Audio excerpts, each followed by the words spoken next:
I'm Kevin Mims with the Invading Sea, a Florida-wide media collaborative that reports on climate change in the state. As part of that effort, we've started the Business of Climate Change, a weekly interview with businessmen and women whose companies are either affected by the warming climate or address climate challenges. Today's conversation is with Keith Koenig, chairman of Broward Workshop and CEO of City Furniture. Keith, thank you for joining us today. My pleasure. Keith, can you tell us a little bit about Broward Workshop and what it's doing to help the business community address climate-related problems? Yeah. Broward Workshop is a group of about 110 CEOs from some of the largest companies in Broward County. And we get together to work to enhance the business and quality of life in our community. And what we're working on for the climate change is that has become one of our key priorities. And we're really addressing it from the economics of resiliency and the economics of climate change. And business people might disagree or not on science-related issues, but we all totally agree that there are business and economic issues related to climate change, and we need to address them. Keith, what are some of the most critical concerns businesses in South Florida have with regard to climate change? How are they working to solve them? So the issues that are most concerning to us is that risk is the intersection of frequency and severity of events.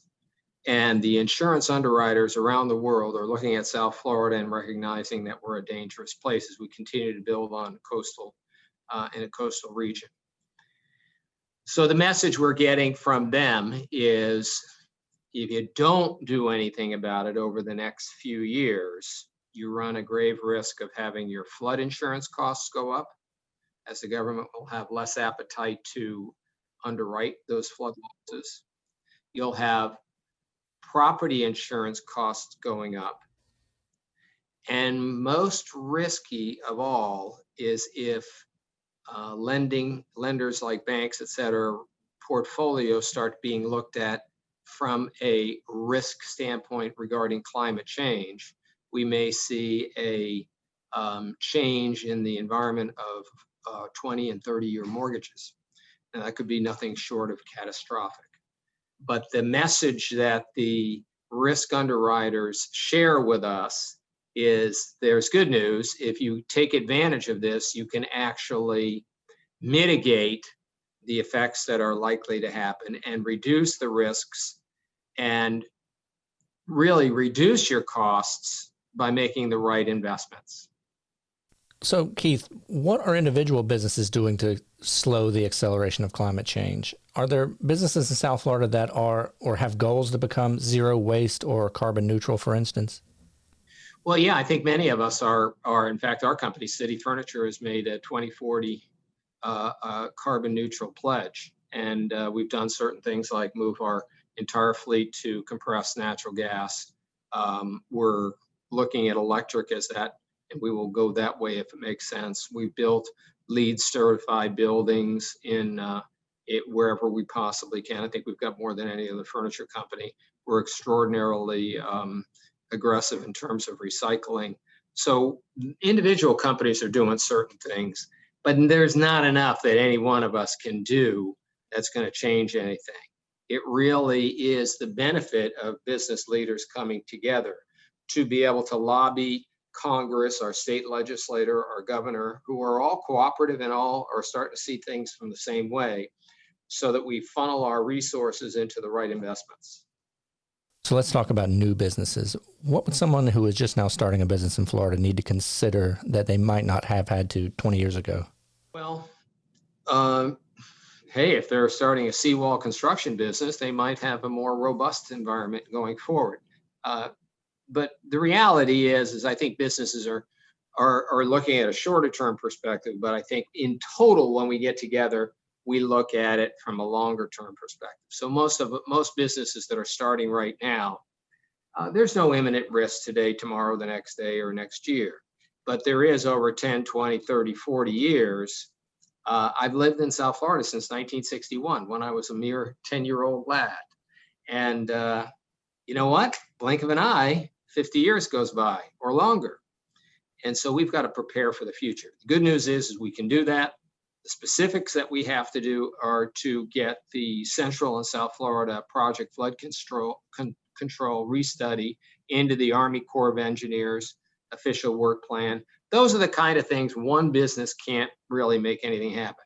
But everybody listens when you've got 110 businesses in South Florida, in Broward County. And we've got the same contingent, we've got the same kind of people in Palm Beach County and Miami-Dade and across the state singing from the same songbook. So I think we start to be heard at a greater level.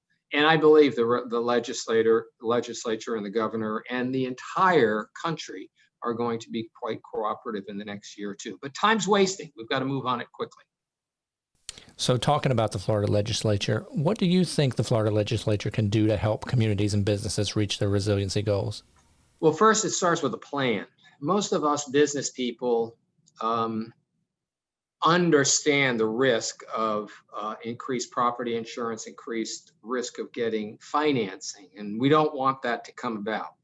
So everybody says, well, what should we be doing? And really, we are currently lacking the comprehensive resiliency plan that we all want.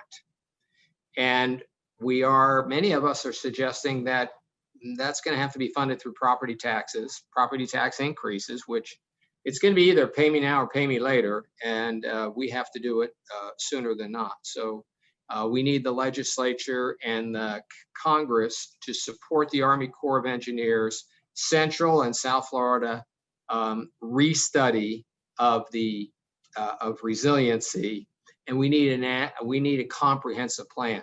Now, the interesting thing is, a lot of these people have shared with us that this is a real opportunity for us to take leadership on a global level on a global problem. It's not like we're the only coastal city on the planet. You go to Venice, you go to New York City. Manhattan's not much different than where we are. And if you have more risk coming at us because of climate change, if the underwriters think that there's more risk and we have to pay for that risk in our premiums, we all need to band together to come up with the right answers. There's no other option. Keith, thank you for your time. We appreciate it. You bet. It's good being with you.